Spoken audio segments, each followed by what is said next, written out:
question time is a joke. A former Speaker of the House labelled question time a total sham and merely an opportunity for the government to regurgitate political propaganda and pour abuse on the opposition. I want to explore this, but first, see if you can spot what's wrong with this question. My questions to the Minister for Industry, Energy and Emissions Reduction. Will the Minister outline to the House how the Morrison government's plan will see Australia build on our record of meeting and beating our emissions reduction targets, focusing on technology, not taxes? Thank you, Mr Speaker, and I thank the member for Wentworth for his question. It's a fake question asked by a government backbencher to a government minister who has a prepared answer ready to go. It's also a massive waste of time and happens way more than you'd expect. These questions are called Dorothy Dixers, or Dixers. Dorothy Dixer was the alias used by author Elizabeth Merriweather from the late 1800s. She was best known for newspaper columns where she posed questions to herself before giving her answer. In the same way, a backbencher in the government would be handed a piece of paper with a question to ask during question time. The minister would have a prepared answer and be able to control the narrative. I call the member for Chisholm. Thank you, Mr Speaker. My question is to the Treasurer. Will the Treasurer update the House on the unprecedented scale of economic support of the Morrison government continues to deliver, and our commitment to provide more and more jobs for Australian families and businesses? The Treasurer has the call.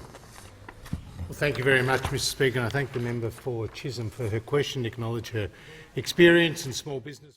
The problem is that question time is a set period in the House of Representatives where the government is meant to be held to account with spontaneous questions. It's an opportunity for scrutiny and transparency. Question time starts at 2 p.m. on days Parliament is sitting and runs for about an hour. Because of this, there's only a limited time to ask questions, and the government knows this. Apart from giving ministers an easy, prepared opportunity to talk themselves up, the bigger issue with Dixers is that it wastes time. The answers are purposely as long as they can be so that it reduces the chance for the opposition or crossbench to ask their questions. Let me show you what I mean.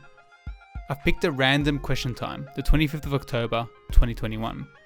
The Speaker, who is kind of like the umpire, alternates questions between the opposition and the government until the time is up. But every single time it's the government's turn, they have a Dorothy Dixer ready. It's not a backbencher asking a legitimate question of the government in the interests of their constituents.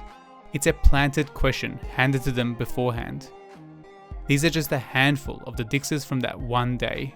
The member for Flynn. Thank you, Mr Speaker. My question is to the Deputy Prime Minister. Will the Deputy Prime Minister outline to the House how the Morrison-Joyce government's plans to deliver infrastructure projects and creating jobs in the regional and remote areas of Australia, and in particular ensuring critical infrastructure in Northern Territory?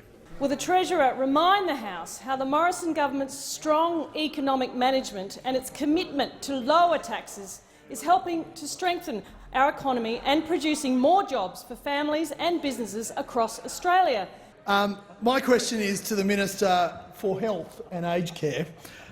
Minister, will you please outline for the House how the vaccine rollout is providing protection for Australians and supporting the national roadmap by helping people regain their freedoms? Will the Minister inform the House how the Morrison government's investment in defence capability will provide the Australian Defence Force with the capability edge that it needs to protect Australians in a changing geostrategic environment? Thank you, Mr Speaker.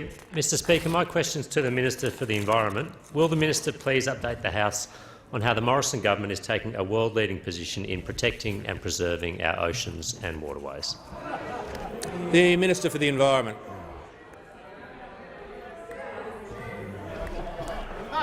Thank you, Mr Speaker. Can I thank the member for Wentworth for his question and commend him on his leadership in his electorate during the COVID-19 pandemic. And if you add up the time taken for questions and answers from the Coalition, Labor or the crossbench, you can see pretty clearly that the majority of time is taken up by the government's own Dixers.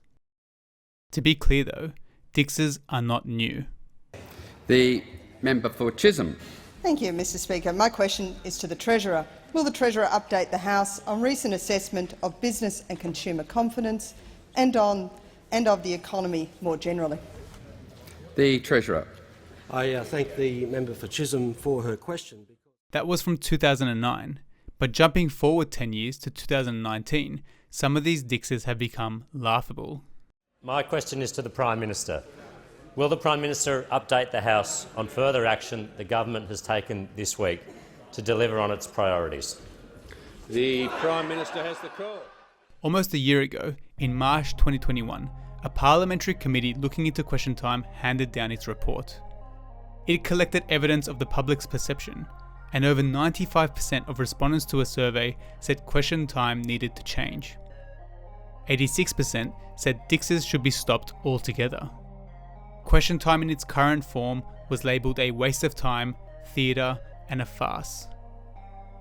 A previous Speaker of the House called Dixers an appalling, terrible abuse of question time.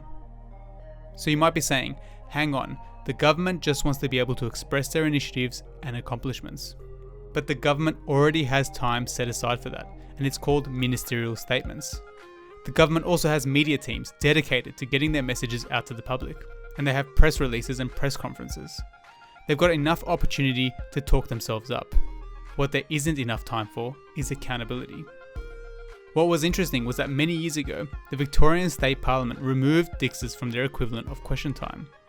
Instead, they allowed for shorter ministerial statements to be made, rather than fake question and answers.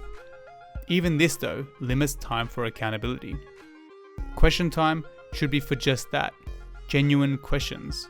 The government should be scrutinised during this time, not use it as an extended press conference.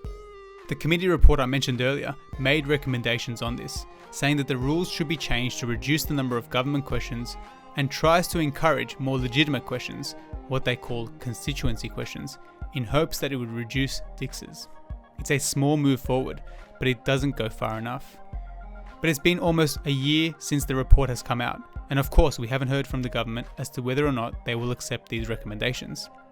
Don't hold your breath, but if the integrity of Parliament is to be lifted, this needs to be addressed. If you're supporting this channel on Patreon, then thank you. If you want to help grow this channel, please consider checking out the links in the description.